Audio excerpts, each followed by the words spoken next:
Hello viewers, I'm Jane, the Ultimate Filipina. Today's entertainment episode introduces you to and makes you aware of the Ruse Filipina. My definition of the Ruse Filipina is a Filipina whose intent and actions are to purposely mislead, deceive, or falsely persuade you to do something that benefits her welfare and well-being. The ruse has no specific subject or target but used across the entire spectrum of possibilities. For example, your Filipina tells you she needs 5,000 pesos because she has found a job but does not have the funds to take the physical exam required for the job and associate vaccinations. You think it's a reasonable request and give her the 5,000 pesos. You ask her for the receipt of each vaccination and exam, but she tells you in her excitement to complete the requirements. She forgets to ask for a receipt. She then tells you later they filled the position already because she was too late in providing her exam and vaccination requirements. She never provides you proof of the exam and keep kicking the can down the road whenever you ask for the receipt. Eventually, she will argue that you don't trust her because if you did, you would not keep hounding her about a measly 5,000 pesos instead of being worried about her continued unemployment and no income to help her family or support her kids. It's a ruse of deception and deceit because there was never a job from the beginning and she wanted the money to help her secret Filipina boyfriend fix his motorcycle. Example number 1. You meet a Filipina at the local market and she tells you she is single and have not dated in years. You arrange a date and you and her go to several islands and resorts together, and she spends many nights in your room.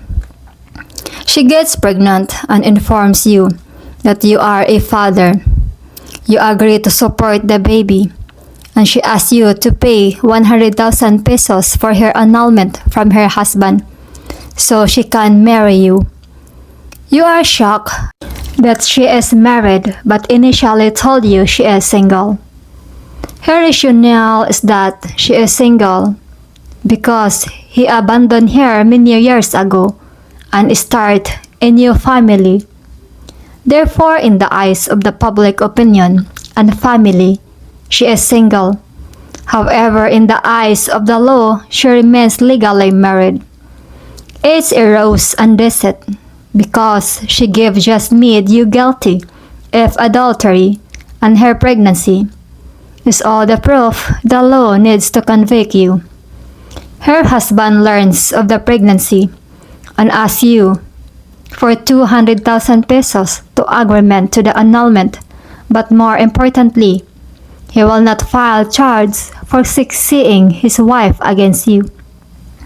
Example number 2. Your online Filipina meets you at the airport as agreed upon your arrival in the Philippines. You both agreed you will stay in her sister's house, which is empty, because she is an overseas worker in Singapore and will not be returning until next year. She stays at the house with her brother to keep it maintained and secure. She asks you for 14,000 pesos to cover payment for staying at her house for 30 days.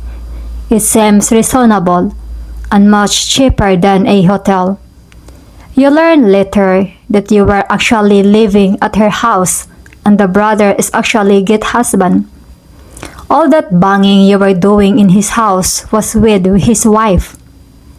After you confirm, it was her husband and not brother, and video tips were made in every bang.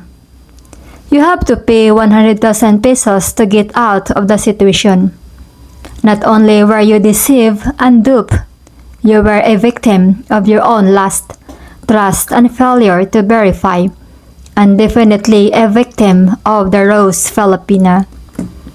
The Ruse Filipina is charming, congenial, convincing, and deadly. You can avoid the Ruse Filipina by always trusting, but verify and ensuring your companion is an ultimate Filipina. I'm Jane, the ultimate Filipina, wishing you an ultimate day, an ultimate life in the Philippines. Take care. Bye.